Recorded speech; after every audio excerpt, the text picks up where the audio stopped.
अध्याय 1 छाया का अंत और नई सुबह। द साइलेंट क्लॉ की आखिरी रात।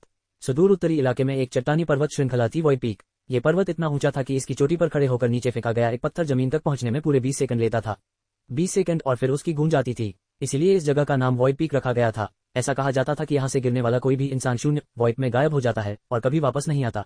इसी चोटी पर तेज हवाओं और घने कोहरे के बीच एक युवक खड़ा था। वह अकेला था, उसके अलावा वहां कोई नहीं था। हवा इतनी तेज थी कि उसके चोगे के किनारे लहरा रहे थे, मानो कोई अदृश्य हाथ उसे पीछे खींच रहा हो। लेकिन वह डगमगाया नहीं। उसके पैर चट्टान पर ऐसे जमे थे जैसे जड़ें हों। उसने गहरे भूरे रंग का चोगा पहना हुआ था। उसके चोगे की छाती पर एक छोटा सा निशान बना था, एक चुप्पी में लिपटा हुआ पंजा। ये द साइलेंट क्लॉ का प्रतीक था, एक ऐसा संगठन जिसका नाम लेना भी लोगों के लिए खतरनाक माना जाता था। पूरे इतना साम्राज्य में कानाफूसी थी कि यदि साइलेंट क्लॉ कोई काम कर ले तो उसका कोई सबूत नहीं मिलता, सिर्फ एक अजीब सी खामोशी रह जाती थी। उस युवक का नाम था केलन। वह 29 साल का था। द साइलेंट क्लॉ में एक बच्चे के रूप में लाया गया। उसने अपनी जिंदगी के हर पल को हथियारों, छिपी कलाओं और छाया में चुपके से चलने की तकनीकों को सीखने में बिताया था। संगठन के बाहरी घेरे आउटर सर्कल के सदस्यों में वह तीसरा सबसे वरिष्ठ था, इसलिए उसके साथी उसे थर्ड शैडो, तीसरी छाया बुलाते थे। लेकिन भीतरी घेरे इनर सर्कल के लोग उसे सिर्फ केलन कहकर पुकारते थे, एक ऐसा नाम जिसके पीछे कोई परिवार नहीं था, कोई खून का रिश्ता नहीं था, बल्कि सिर्फ संगठन के प्रति समर्पण था। द साइलेंट क्लॉ 2 हिस्सों में बनता था, बाहरी घेरा और भीतरी घेरा। बाहरी घेरे के सदस्य वे लोग थे जिन्हें संगठन ने बच्चों के रूप में इकट्ठा किया था, अनाथ, भिखारी, वे जिन्हें दुनिया ने त्याग दिया था। भीतरी घेरे के सदस्य वे थे जो खून के रिश्ते से क्लॉ से जुड़े थे, पीढ़ियों से चली आ रही विरासत। केलन बाहरी घेरे का था, लेकिन उसकी प्रतिभा असाधारण थी। इतनी असाधारण कि भीतरी घेरे के कई बुजुर्ग उससे डरते थे, क्योंकि एक बाहरी सदस्य जो बहुत अधिक शक्तिशाली हो जाए वह संगठन के संतुलन को तोड़ सकता था। निषिद्ध कला। इस समय केलन के चेहरे पर हजार भाव थे, कभी वह हंसता, कभी उसकी आंखें नम हो जाती। वह 20 साल पीछे चला गया था, उस दिन जब उसने पहली बार वे प्राचीन ग्रंथ देखे थे। ग्रंथ जो केवल भीतरी घेरे की सबसे पुरानी तिजोरी में रखे जाते थे। उनके पन्ने मानव चमड़े पर लिखे गए थे और उनमें ऐसी तकनीकों का वर्णन था जो सामान्य इंसान को पागल कर सकती थी। उसके हाथों में अब 3 छोटी चमकदार वस्तुएं थीं। वे एक विशेष धातु से बनी थीं जिस पर नाजुक नक्काशी थी, ऐसी नक्काशी जो पूरे महाद्वीप में कहीं और नहीं देखी गई थी। वह नक्काशी हिलती हुई लगती थी जैसे उसकी अपनी जान हो। हर बार जब केलन ने उन्हें छुआ, उसे अपनी उंगलियों में हल्की सी झंझनाहट महसूस हुई, मानो धातु के अंदर कोई सुप्त शक्ति जाग रही हो। यह उसकी सबसे बड़ी उपलब्धि थी। The Phantom Lord's. 20 साल की लगातार मेहनत, रातों की जागरण, सैकड़ों असफल प्रयासों के बाद केलन ने द साइलेंट क्लॉ की सबसे कठिन निषिद्ध तकनीक को पूरा किया था। फैंटम लॉर्ड्स एक ऐसा हथियार था जो किसी भी लक्ष्य को बिना आवाज के नष्ट कर सकता था, बस एक बारीक रोशनी और फिर सब कुछ शून्य में समा जाता था। कोई खून नहीं, कोई चीख नहीं, सिर्फ एक पल के लिए हल्की सी चमक और फिर वहां कुछ नहीं बचता था। लेकिन यही वह चीज थी जो उसके लिए मुसीबत लेकर आए। द साइलेंट क्लॉ के नियम साफ थे, बाहरी घेरे के सदस्यों को निश्चित तकनीकों तक पहुंच नहीं थी। केलन ने उन पुराने ग्रंथों को चुरा लिया था जो केवल भीतरी घेरे के सबसे बुजुर्ग सदस्यों के लिए आरक्षित थे। उसने उन्हें पढ़ा, समझा और फिर उन्हें वापस रख दिया। उसने कभी उन ग्रंथों को संगठन से बाहर नहीं ले जाया। उसने कभी उन तकनीकों को किसी और को नहीं सिखाया। उसने सिर्फ ज्ञान लिया और उसे अपनी कला में ढाला। लेकिन संगठन के लिए ये गद्दारी थी। चाहे तुम कितने भी प्रतिभाशाली हो, नियम तो नियम होते हैं, और इसलिए वे उसे लेने आ रहे थे। केलन ने पहले ही देख लिया था वॉइड पीक की तलहटी में चुपके से आग के संकेत। एक के बाद एक 17 लॉ जलीं। उनमें से हर एक भीतरी घेरे के एक सदस्य का प्रतीक थी।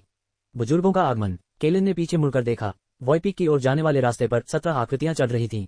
वे सफेद चोगे पहने हुए थे, भीतरी घेरे के सदस्य। उनके चोगों पर सुनहरे धागों से कशीदाकारी की गई थी जो दर्शाती थी कि वे संगठन के सबसे वरिष्ठ लोग थे। हर कशीदा एक कहानी कहता था, एक मिशन, एक हत्या, एक रहस्य। उनमें से हर एक दशकों की साधना से गुजरा था। हर एक की उम्र 60 से ऊपर थी, फिर भी उनके शरीर में छुपी हुई फुर्ती किसी युवा से कम नहीं थी। उनके सामने खुद संगठन का मुखिया था, मास्टर केल। वह एक लंबा, पतला आदमी था जिसकी आंखों में बर्फीली ठंडक थी। उसने केलन की ओर देखा, बिना कुछ बोले, बिना कोई भाव दिखाए। उसकी निगाहें केलन की छाती पर जमी थी, ठीक उस जगह जहां दिल धड़कता था। मानो वह देखना चाहता था कि केलन डरता है या नहीं। केलन नहीं हिला। उसने न तो घुटने टेके, न ही सिर झुकाया। उसने अपनी पीठ सीधी रखी, अपनी आंखें मास्टर केल की आंखों में गड़ाए रखी। वह बस खड़ा रहा और उसके हाथों में 3 फैंटम लॉर्ड्स चुपचाप चमक रहे थे। उनकी चमक कोहरे को काट रही थी जैसे 3 छोटे तारे। मास्टर केल ने अंततः आवाज दी। उसकी आवाज ठंडी थी, लेकिन उसमें एक अजीब सी कपकपी थी, जैसे ठंडी हवा में टिमटिमाती लौ।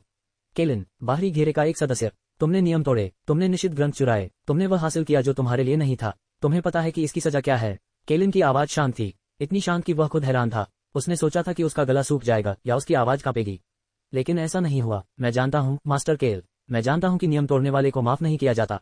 लेकिन मैं ये भी जानता हूं, मैंने जो चुराया वह कभी इस संगठन से बाहर नहीं गया। मैंने उन तकनीकों को किसी और को नहीं सिखाया। मैंने सिर्फ सीखा, और जो मैंने सीखा उससे मैंने कुछ बनाया, ऐसा कुछ जिसे पिछले 100 सालों में किसी ने नहीं बनाया। उसने अपने हाथ ऊपर उठाए जिससे तीनों फैंटम लॉर्ड साफ दिखाई दे रहे थे। ये मेरा अंतिम उपहार है संगठन के लिए। बुजुर्गों के बीच सनसनी फैल गई। उनमें से कई ने अनजाने में एक कदम पीछे ले लिया। वे जानते थे कि फैंटम लॉर्ड्स क्या था। उन्होंने उसके बारे में प्राचीन ग्रंथों में पढ़ा था, एक ऐसा हथियार जो परासरण, असैसिनेशन की हर कला को अर्थहीन बना देता है। वे जानते थे कि यह उनमें से किसी को भी एक पल में नष्ट कर सकता था। फिर भी केलन ने उसका इस्तेमाल उनके खिलाफ नहीं किया। उसने धीरे से फैंटम लॉर्ड्स को जमीन पर रख दिया, एक एक करके, बिना जल्दबाजी के। हर बार जब एक लोट जमीन से टच होता, एक हल्की सी घंटी जैसी आवाज आती, ठीक वैसे ही जैसे कोई मंदिर की घंटी बजा रहा हो। जो ग्रंथ मैंने चुराए थे वे मेरे कमरे की पहली ईंट के नीचे हैं।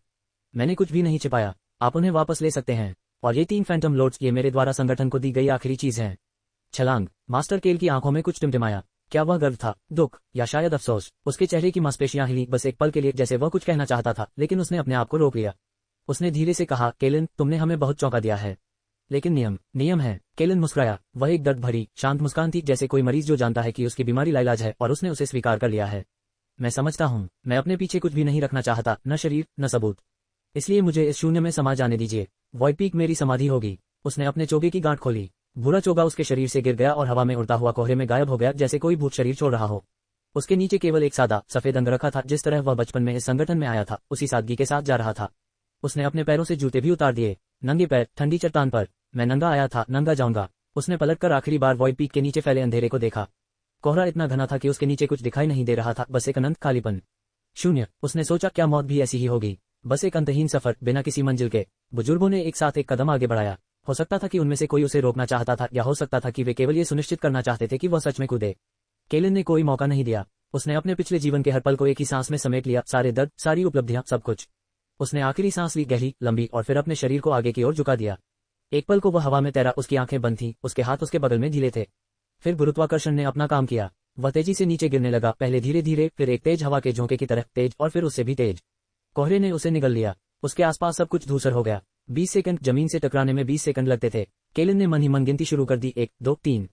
उसने आंखें बंद रखी। 4, 5, 6। हर सेकंड उसे जीवन से दूर ले जा रहा था। उसके कानों में हवा की सीटी बज रही थी, जैसे कोई रो रहा हो। 7, 8, 9, 10, 11, 12। इस समय तक हवा इतनी तेज हो चुकी थी कि उसकी आंखें खुलना नामुमकिन था। 13, 14, 15। अब हर सांस मुश्किल थी, जैसे कोई उसके गले पर हाथ रखे। 16, 17। उसने आखिरी बार अपनी पिछली जिंदगी को याद किया। 18। उसने किसी से प्रार्थना नहीं की, उसे प्रार्थना करना नहीं सिखाया गया था। 19, 20। लेकिन टकराव कभी नहीं आया। इसके बजाय उसे एक अजीब सी गर्मी महसूस हुई, जैसे कोई अदृश्य हाथ उसे पकड़ रहा हो, उसकी गिरावट को रोक रहा हो। उसके चारों ओर सब कुछ सफेद हो गया, एक चमकदार, अंधा कर देने वाली सफेदी, जैसे सूरज उसके भीतर फूट पड़ा हो। कोई आवाज नहीं थी, कोई दर्द नहीं था, सिर्फ एक अंतहीन सफेदी, और फिर अंधेरा, पूर्ण, गहरा, मौन अंधेरा, जहां न आवाज थी, न समय। पुनर्जन्म। वह कितनी देर तक उस अंधेरे में रहा, ये केलन नहीं जानता था। घंटे, दिन, साल, शायद कुछ भी नहीं, क्योंकि उस अंधेरे में समय का कोई मतलब नहीं था। फिर एक दबाव, उसके चारों ओर एक अजीब सी दीवार, गर्म, नम, बहुत तंग, इतनी तंग कि वह सांस नहीं ले सकता था। फिर उसे याद आया, उसे फेफड़ों की जरूरत ही नहीं थी। वह भी वही केलन था, लेकिन कहीं और। उसने अपनी आंखें खोलने की कोशिश की, लेकिन पलकें भारी थीं, जैसे लोहे के दरवाजे। उसने अपने हाथ हिलाने की कोशिश की, लेकिन उंगलियां छोटी थीं, मुलायम थीं, जैसे एक बच्चे की। उसके दिमाग में एक ही शब्द गूंजा, पुनर्जन्म। ये संभव था क्या? साइलेंट क्लॉ के प्राचीन ग्रंथों में ये भी लिखा था। उसे पहली बार तब होश आया जब एक तेज रोशनी उसकी आंखों में पड़ी। कोई उसे उठा रहा था, एक महिला की नर्म, गर्म बाहें, लेकिन वह आवाज अजीब थी, एक भाषा में जिसे वह तुरंत नहीं समझ पाया। वह भाषा एथा साम्राज्य की उत्तरी बोली थी, जो उसने साइलेंट क्लॉ में कभी नहीं सीखी थी।